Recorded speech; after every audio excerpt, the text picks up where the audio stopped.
Good morning. Questions हम कर रहे थे एक्सरसाइज 2.4 1 2 3 4 क्वेश्चंस तक हमने कंप्लीट कर लिया था ये, और आपने भी किया होगा।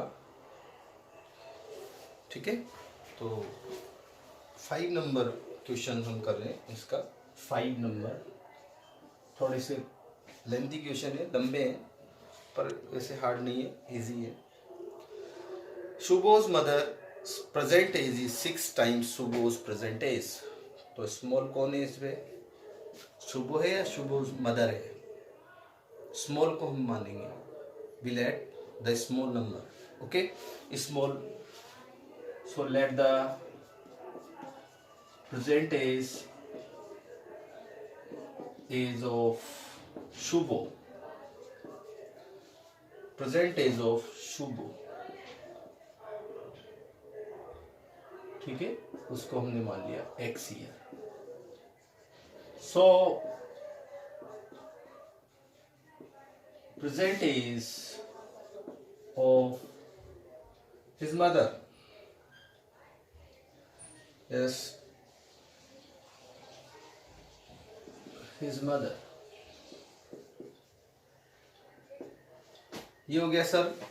प्रेजेंट एज 6 टाइम्स है इसकी, तो 6x ईयर्स। शुभो का x है, मदर उसका 6 टाइम्स है, ठीक है, तो 6x हो गया। कह रहा है sir, Shubho's age 5 years from now will be the 1/3 of the mother's present age. अब से 5 year आफ्टर में, तो after 5 year age of Shubho, Shubho का अब से 5 year एज है x + 5 year। According to problem कह रहा है sir, Shubho's age 5 years from now will be the 1/3 of the his mother's present age. Mother का प्रेजेंट एज 6x है, इसके 1/3 के बराबर है ये, ठीक है। तो ये प्रेजेंट आफ्टर 5 years, तो किसका एज है, शुभो का, और मदर का प्रेजेंट एज। इन दोनों में क्या रिलेशन है, इक्वल है क्या दोनों? नहीं सर, ये वाला जो एज है इसके, ठीक है, दोबारा से पढ़ते। Shubho's age 5 years from now will be the 1/3 of the mother's present age. Mother की प्रेजेंट एज का 1/3 के बराबर है, ठीक है। तो इसको 1/3 कर दीजिए, या इसको, ठीक,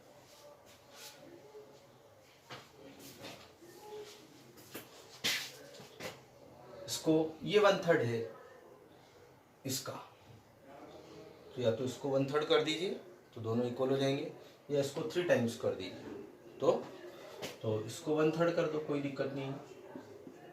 वापस से एक बार रीड कर लो, ठीक है।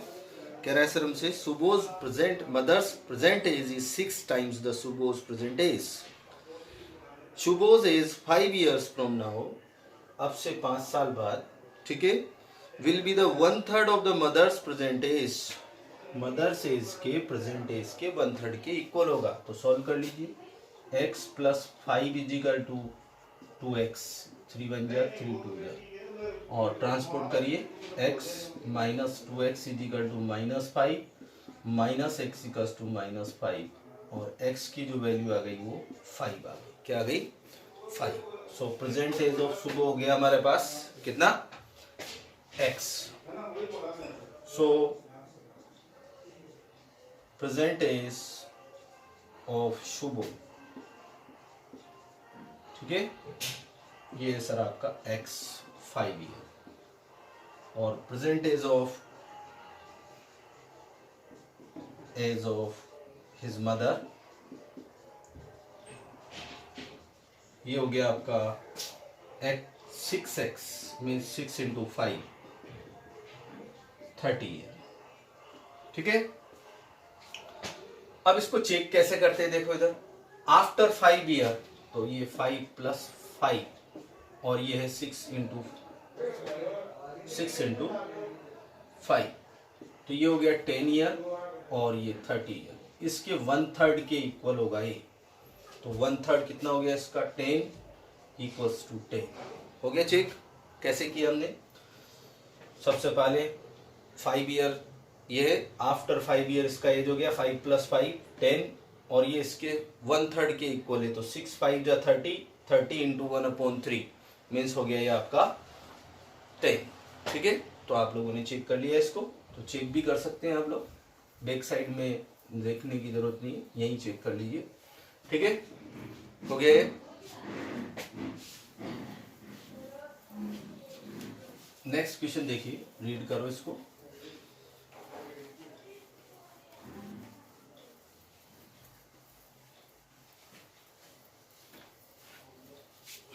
देखिए सर, क्वेश्चन नंबर है 6। There is a narrow rectangular plots received in a from a schools in Mohali village. The length and breadth of the plots are in the ratio 11:4. So let the multiple of ratio is equal to, let the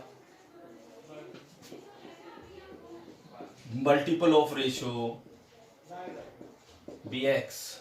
So first ratio दे रखा है 11 length, so length of plot is equal to 11x and width of plot ये sir आपका 4x। After this कह रहा है sir हमसे the length and width of the plots are in the ratios of 11:4.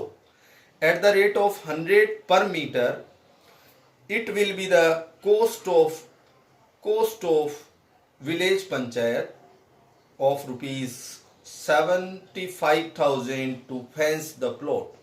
Fencing कहाँ होती है, parameter में, तो पैरामीटर फाइंड कर ले हम इसका। ठीक है, फिर उसके बाद कॉस्ट फाइंड करेंगे। तो टोटल कॉस्ट और कॉस्ट ऑफ वन तो वापस पैरामीटर आ जाएगा, वो भी एक पैरामीटर है। ठीक है, तो according to problem A to P is parameter of rectangular plot, ये एक फार्मूला भी होता है, total cost of fencing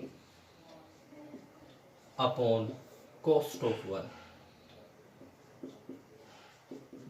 metre. ठीक है, तो आप लोगों का पैरामीटर का, सर आप तो पैरामीटर का फार्मूला लिख ही नहीं रहे हो, ये कौन सा फार्मूला लिख दिया, वो भी लिखेंगे। पैरामीटर का फार्मूला वैसे तो 2 लेंथ प्लस विड्थ यही होता है, पर जब हमको टोटल कॉस्ट और कॉस्ट ऑफ 1 भी दिया हुआ है, उससे भी हम फाइंड कर सकते हैं। टोटल कॉस्ट में कॉस्ट ऑफ 1 का डिवाइड लगाइए तो वापस पैरामीटर जाएगा। मींस पैरामीटर को अगर कॉस्ट ऑफ 1 से मल्टीप्लाई करें तो टोटल कॉस्ट आती है, तो टोटल कॉस्ट को कॉस्ट ऑफ 1 से डिवाइड लगा दो तो वापस पैरामीटर आ जाएगा। तो यहाँ पे हमारे पास 2 लेंथ प्लस विड्थ, ये भी एक फार्मूला होता है, और ये हमारे पास टोटल कॉस्ट है 75,000 अपॉन 100, ये मीटर में आ गया सर आपका आंसर। ठीक है, 2 लेंथ हमारे पास है 11x और प्लस विड्थ है 4x और ये 750 रह गया मीटर में। Okay, 2 multiply 11 + 4 15 is equal to 750 और ये 30x इज इक्वल टू 750 और x is equal to 750 upon 30 25। So x की वैल्यू जो है वो 25 मीटर आ गई। ठीक है, सबसे पहले वापस से एक बार समझो, हमसे कह रहा है जो रेशो है वो लेंथ और ब्रेड्थ का जो रेशो है वो 11:4 है, तो हमने मल्टीपल मान लिया। सबसे पहले मल्टीपल रेशो का मल्टीपल x, तो लेंथ हो गई 11x और ब्रेड्थ हो गई 4x। ठीक है, इसके बाद हमसे कह रहा है सर इसका टोटल जो कॉस्ट है वो 75,000 है, जबकि कॉस्ट ऑफ 1 मीटर फेंसिंग का जो है वो 100 है। तो हम जानते हैं पैरामीटर को कॉस्ट ऑफ 1 से मल्टीप्लाई करें तो टोटल कॉस्ट आता है, अगर टोटल कॉस्ट को कॉस्ट ऑफ 1 से डिवाइड लगा दो तो वापस पैरामीटर आ जाएगा, तो ये पैरामीटर आपका आ गया। ठीक है, तो 2 length plus width is equal to parameter है। 750 आ गया। इसकी वैल्यू रख दीजिए हमारे पास जो अवेलेबल है, 15 to the 30x is equal to this. अब इसको चेक कर लीजिए आप, अगर आपको करना है तो सबसे पहले चीज़ें लेंथ कितना आ गया 11, so length is equal to length, so length is equal to है हमारे पास 11x, तो 11 इंटू 25, 25 इंजर 25 कैरी टू 25 इंजर 25 टू 27, ठीक है, मीटर। और बिड्थ है सर हमारे पास 4x, 4 इंटू 25, 25 4 जा 100 मीटर, ठीक है। तो आपका पैरामीटर जो है वो आ जाएगा 2 इंटू लेंथ प्लस बिड्थ, और उसको 100 से मल्टीप्लाई करोगे तो ये आ जाएगा आपका, ठीक है। समझ में आ गया? तो चेक कर लेना एक बार। तो 275 तो ये आ ही गया आपके पास, 2 लेंथ प्लस बिड्थ, 275 प्लस 100, ये हो गया आपका 2 मल्टीप्लाई 5 7 375, और 5 two the 10 0 carried 1, 7 two the 14 1 15 5 carried 1, 3 two the 6 1 7, और ये पैरामीटर है। और पैरामीटर को 100 से मल्टीप्लाई करोगे तो टोटल कॉस्ट आ जाएगी रुपीस। तो ये आपका चेक हो गया, ठीक है। समझ में आ गया? आगे क्या चेक करना, तो आप लोग इसको चेक भी कर सकते हो, बैक साइड देखने की ज़रूरत नहीं, और देखो तो भी कोई प्रॉब्लम नहीं, बैक साइड से भी देख के आंसर अब करेक्ट है या नहीं है चेक कर सकते हो। सबसे पहले हमने पैरामीटर का जो मल्टीपल है, रेशो का जो मल्टीपल है वो x मान लिया, फिर उसके बाद सॉल्व किया इसको, ठीक है। समझ में आया?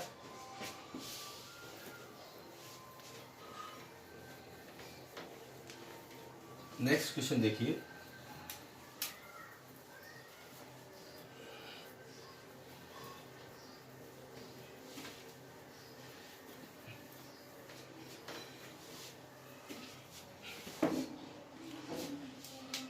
नेक्स्ट क्वेश्चन है थोड़ा सा बिग क्वेश्चन है, देखिएगा। Hasan buys 2 kinds of cloth materials for school, yes uniforms. Shirts material that cost is him ₹50 per meter, and trouser materials is cost for ₹90 per meter. Yes, for every 3 meters of shirt material he buys 2 meters of trouser material. तो ratio दे रखा है, given है question number 7, yes. Shirt material ratio trouser material, ठीक है। Shirt material trouser material कितना है? Shirt अगर 3 metre लेते हो तो आपको 2 मीटर ट्राउजर लेना पड़ेगा। For every 3 metres of shirt material to buys 2 metres of trouser material, okay. तो रेशो हो गया 3:2।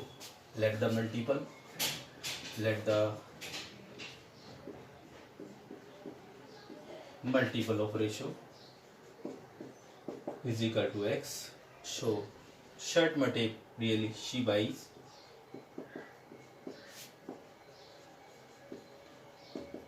शर्ट मटेरियल हो गया सर आपके पास 3x, और ट्राउजर मटेरियल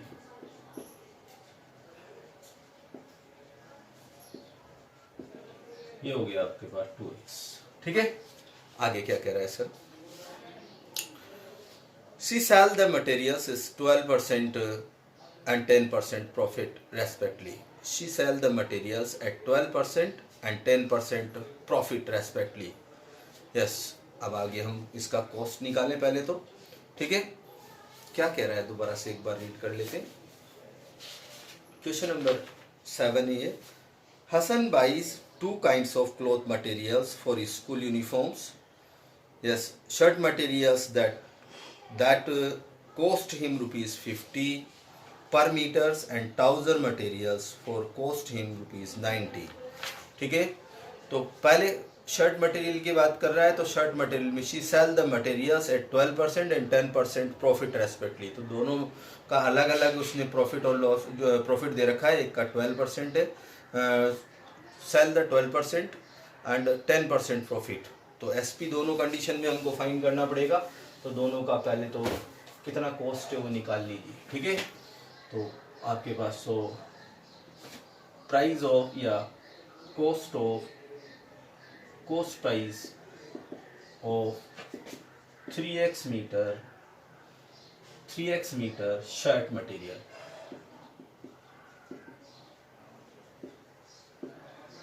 शर्ट मटेरियल का 1 मीटर का कॉस्ट है 50, तो 3x का कितना हो जाएगा 150x रुपीस, ठीक है। इसमें गेन कितना है, प्रॉफिट कितना है, प्रॉफिट है इसमें 12%। So SP of 3x metre shirt material है। ये हो गया आपका SP निकालने का फार्मूला है 100 plus gain percent into CP upon 100। ये हो गया 100 प्लस 12 मल्टीप्लाई CP है हमारे पास, CP 3x इंटू 3x नहीं 3x इंटू 150, तो 150x अपॉन 100, ठीक है। इसको कट कर लीजिए, 53 जा 52 जा, और ये हो गया आपका 3/2 इंटू 112, 112 इंटू 3x और कट कर लीजिए इसको, 5 2 10 6 2 12, ये हो गया 6 3 18 कैरिड 1 5 3 15 160x 168x, ठीक है। क्या चीज़ है ये, SP। किसकी SP? शर्ट मटेरियल की। इसी तरीके से और cost of 2x metre trouser material, ठीक है। 1 मीटर का कितना है 90, तो 2 मीटर का कितना हुआ 90 इंटू 2x 180x। इसका गेन है 10%। So SP of 10 metre, SP of 2x metre trouser material, ये हो गया आपके पास ट्राउजर मटेरियल का जो कॉस्ट है वो हो गया आपके पास SP 100 plus gain percent 10 into CP 180x upon 100। तो सॉल्व कर लीजिए इसको, ये हो गया आपका 110 इंटू 180x अपॉन 100, 20 से 20 फिनिश कर दो, ये हो गया आपका 18 बन जाए 18 कैरिड 1 18 बन जाए 18 1 19x रुपीस, ठीक है। ये शर्ट मटेरियल का SP है, ये किसका SP है, ट्राउजर मटेरियल, ठीक है। आगे कह रहा है सर वो कि his total sale is 36600, total sale, so total SP is equal to 168x plus 198x, और वो है आपका 36,600, ये 8 8 16 carried 1 9 1 10 6 16 carried 1 1 1 2 1 3 366x is equal to 36600। So x का वैल्यू जो हम फाइंड करेंगे, यहाँ तक आप लोगों ने कर ही लिया होगा। सो अब हम x का वैल्यू अगर हम फाइंड करेंगे तो ये जो 366 है वो डिनोमिनेटर में चल जाएगा। So x is equal to 36600 upon 366, 100 time गया सर। सो x आया ये 100। सो शर्ट मटेरियल कितना हुआ,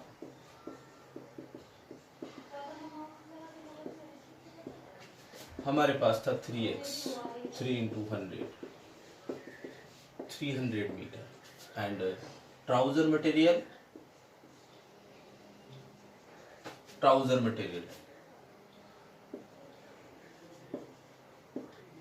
ये आपके पास है 2x, तो 2 इंटू 200 मीटर। अब इसको चेक कर लेना, ठीक है, सब निकालना पड़ेगा इसमें, ठीक है, गेन भी निकालना पड़ेगा, एस पी निकालना पड़ेगा दोनों कंडीशन में, और फिर उसको प्लस करेंगे तो कितना जाएगा, 36600 आ जाएगा, ठीक है, कर लोगे आप, तो इतना करिए आज, इतना ही, ठीक है, कर लीजिए इतना ही।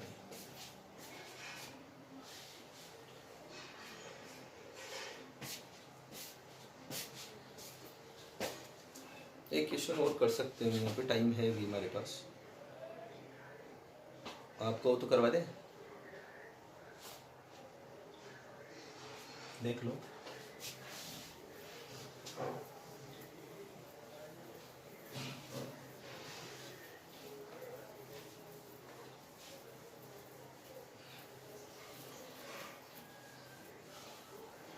देखिए नेक्स्ट क्वेश्चन देखिए,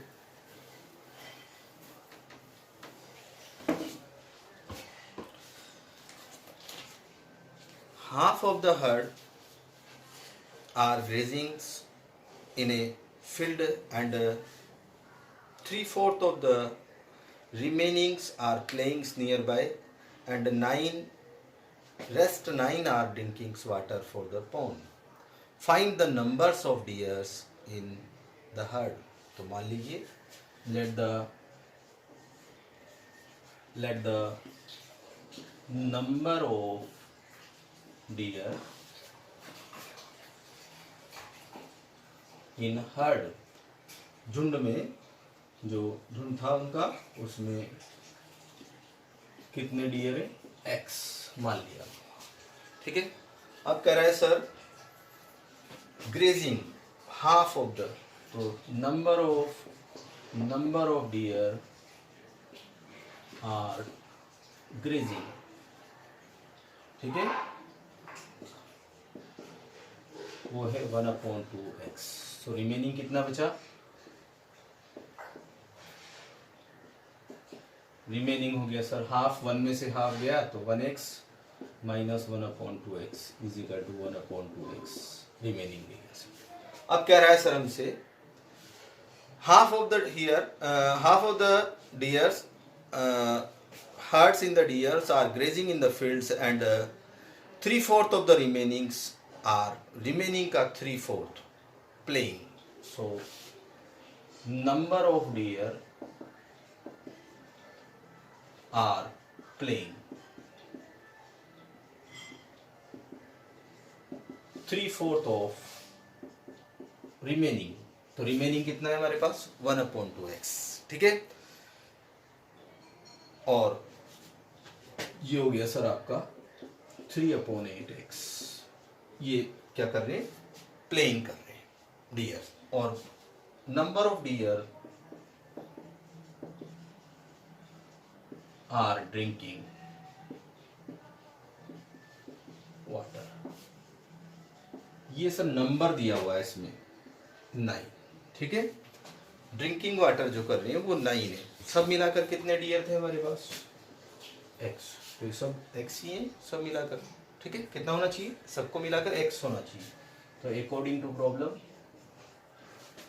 x थे टोटल, उसमें से आपने पार्ट कर दिया, 1/2x ग्रेजिंग कर रहे, प्लस 3/8x प्लेइंग कर रहे, और रेस्ट 9 जो है वो क्या कर रहे हैं, ड्रिंकिंग वाटर, ये और ये दोनों कंडीशन सेम है, टोटल x थे उसी के पार्ट है ये, ठीक है, और जब हम इसको सॉल्व करेंगे तो हमारे पास x की वैल्यू आ जाएगी, एलसीएम ले लीजिए, दोनों साइड का एक साथ ले लो या बाद में क्रॉस मल्टीप्लाई कर लेंगे जैसा आप चाहो, तो एक साथ लेंगे तो दोनों साइड से हटा देते हैं, विड्रॉ कर देते हैं, ठीक है, तो 8 आ गया एलसीएम, कितनी बार गया टेबल, 8 टाइम, तो 8x इज इक्वल टू 2 4 जा, और प्लस 8 1 जा 8, 3 1 जा 3x, और प्लस 1 8 जा 9 8 जा 72, ये 4 + 3, ये 8 को विड्रॉ कर देंगे, 8x is equal to 7x plus 72, और 8x minus 7x is equal to 72, और x इज इक्वल टू 72, तो number of deer in a herd कितना है number of deer in herd is equal to x is equal to 72। ठीक है, यही question था, यही पूछ रहा है। ओके, इतना ही करो बस आज।